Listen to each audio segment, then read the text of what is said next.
I recently installed this light fixture and I wanted to share my approach since the manufacturer offers poor instructions and minimal hardware for wiring and suspending the assembly.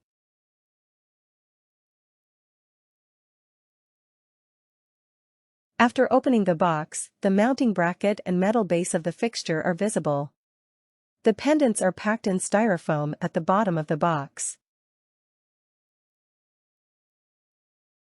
This is the contents of a bag of hardware. The pendant locks are required to suspend the pendants from the base, but I replaced the rest of the hardware with better quality alternatives. I do not know what the brass hardware is for, and they are not mentioned in the page of instructions. I replaced the wiring nuts and terminal block that were supplied, with lever nuts that simplify the wiring as illustrated in this image. The supplied drywall anchors were minimal, and since we are hanging a heavy fixture from the ceiling, I replaced them with the drywall anchors illustrated here.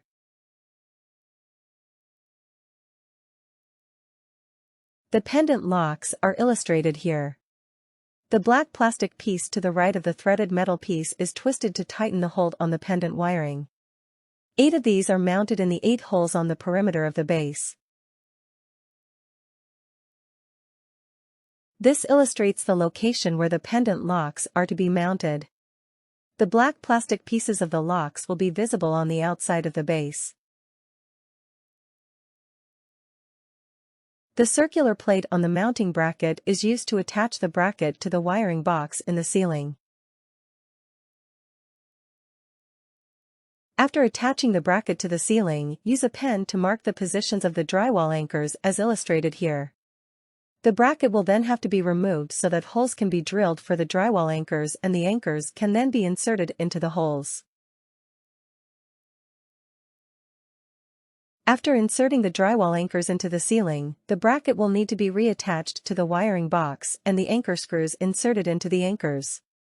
Before tightening the anchor screws, make sure the 4 mounting bolts illustrated here are spaced properly to fit into the 4 holes in the metal base of the fixture.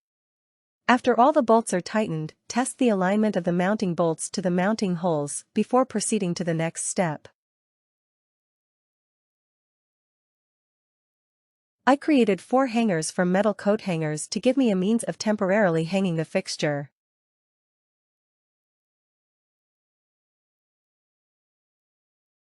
I pushed 4 ball bungee cords through the mounting holes of the base, which could then be hung on the metal hangers.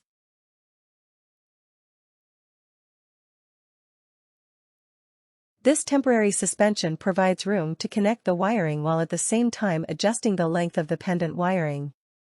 To keep this assembly balanced, I connected the pendants in the order indicated on the image. I wrapped each of the glass pendants with bubble wrap to protect them while I was hanging them. I hung each of the pendants in the order indicated earlier, adjusted the length of the wiring for the pendant, locked the pendant lock, and attached the wiring of the pendant as described here. I put light bulbs in each pendant and turned on the power to verify the wiring worked correctly. With the help of a neighbor, we held the base to the ceiling to expose the mounting bolts through the holes in the base. With the bolts exposed, the decorative nuts were attached to each bolt to secure the assembly to the ceiling.